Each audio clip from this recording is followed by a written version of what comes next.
Guys হয়েছে কি আমাদের বাড়ি মানে আমাদের বাড়ির কয়দিন নেই আগেই কালকের পরের দিন 3 দিন আগে বালু বসে যায়।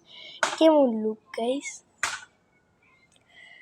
আর হচ্ছে কি যে অনেক গাছ প্ল্যান্ট ছিল এই জায়গার ভিতরে, বাট হচ্ছে কি যে প্ল্যান্ট করছে না, মানে সরি আরো নতুন নতুন গাছ প্ল্যান্ট করবো। আর এই জায়গায় অনেক বালি দিয়ে গেছিল না, ছোট গাছগুলি আমাদের মরিচ গাছও ছিল, এত বড় মরিচ হইতো।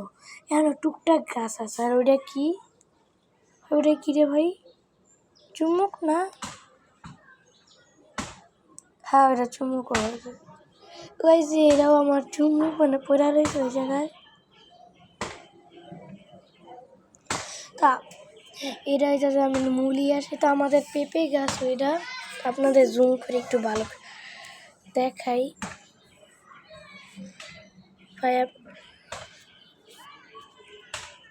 এই যে আমাদের পেঁপে, এটা আমাদের পেঁপে গাছ, আমাদের পেঁপে হয় তো গাইস, যদি আমাদের গাছে পেঁপে হয়।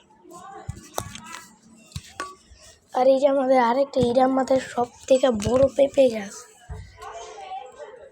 এই যে এটা ভালো করে আপনারা জানি দেখতে পারতেছেন না হয়তো, কেননা গাইস এটা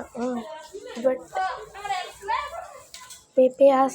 আর এটা আমাদের আরেকটা পেঁপে গাছ, মানে এটা অনেক মানে ঝড়ে ভাই মানে অনেক পেঁপে হইতো এটার ভিতরে। আর তো এটার একটা ডালা হয়েছে দেখি এটার থেকে।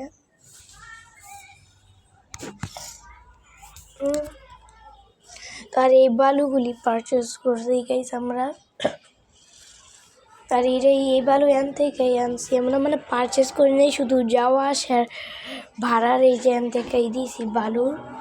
বালু এতক্ষণ ধরে আমি বালু বলতেছিলাম গাইস, আমার মাটি বলতে হইতো বালু, আমি এতক্ষণ ধরে বলতেছি, সরি আমি ভাই ভেরি মানে এন থেকে বালু মানে যাওয়া আসার ভাড়া হইতেছে 30 টাকা, মানে ওই 30 টাকা দিয়েছি। আর পুরো জায়গার থেকে আমার ভাই অনেক বাবার টাকা গেছে, কেন পুরো জায়গা ভর্তি 30 অনেক।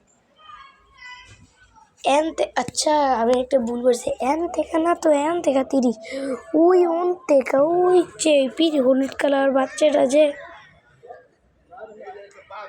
এই হলুদ কালার বাচ্চারা যে খেলতেছে না এই জায়গায়, এন দেখা যায় বালু আনছে। আর ভাই এটা 60 টাকা করে এন দেখা, মানে অনেক টাকা গেছে। তো এইটুকুই গাইস ভিডিও রাখলাম, টাটা।